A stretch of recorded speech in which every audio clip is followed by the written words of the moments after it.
Cancer అనగానే అందరూ భయపడతారు. కీమో పేషెంట్స్ని చూసి అయ్యో పాపం అంటారు.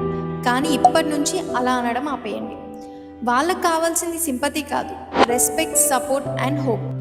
ప్రతి కీమో సెషన్ తర్వాత ఇంటికి వెళ్ళాక వాళ్ళకి నాసియా ఉండడం, వామిటింగ్ వచ్చినట్టు అవ్వడం, టయర్డ్గా అనిపించడం, చాలా వీక్గా అనిపించడం, ఇవన్నీ సైలెంట్గా ఫేస్ చేస్తారు. కొన్ని రోజులైతే అసలు ఫుడ్ టేస్టే ఉండదు, ఏం తింటున్నారో కూడా అర్థం కాదు, అండ్ బాడీలో స్ట్రెంగ్త్ అస్సలు ఉండదు. అయినా వాళ్ళు గివప్ ఇవ్వరు. నెక్స్ట్ మళ్ళీ లేచి కీమోకి రెడీ అవుతారు. మరి అది కదా కరేజ్ అంటే, అదే real strength.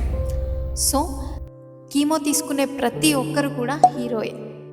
And please, cancer పేషెంట్ని చూసి పాపమని కాదు, నువ్వు ఫైటర్, నువ్వు గెలుస్తావు అని చెప్పండి. మీ చిన్న స్మైల్, మీరు సపోర్ట్ చేసే ఒక చిన్న మాట వాళ్ళకి చాలా పెద్ద స్ట్రెంగ్త్ అండ్ హోప్ని ఇస్తుంది. న్యూట్రిషన్ కూడా ఈ జర్నీలో చాలా ఇంపార్టెంట్. కష్టంగా అనిపించినా కూడా చిన్న చిన్న స్మాల్ మీల్స్ తీసుకోండి. ప్రోటీన్ ఉండేలాగా చూసుకోండి బాగా, అండ్ ఫ్రూట్స్, డ్రై ఫ్రూట్స్ బాగా తీసుకోండి.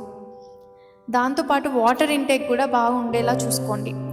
ఇలా చేయడం వల్ల మీకు రికవర్ అవ్వడానికి చాలా హెల్ప్ చేస్తాయి. క్యాన్సర్ పేషెంట్స్ని పాపం అనేలా చూసే వాళ్ళకి లాస్ట్గా ఒక్క మాట, క్యాన్సర్ వాళ్ళని డిఫైన్ చేయదు, వాళ్ళ కరేజే వాళ్ళని డిఫైన్ చేస్తుంది. మీ లైఫ్లో ఒక క్యాన్సర్ వారియర్ ఉంటే ఈ వీడియో వాళ్ళకి డెడికేట్ చేయండి. లోగా ఫీల్ అయ్యే క్యాన్సర్ వారియర్స్కి ఈ రీల్ని షేర్ చేయండి.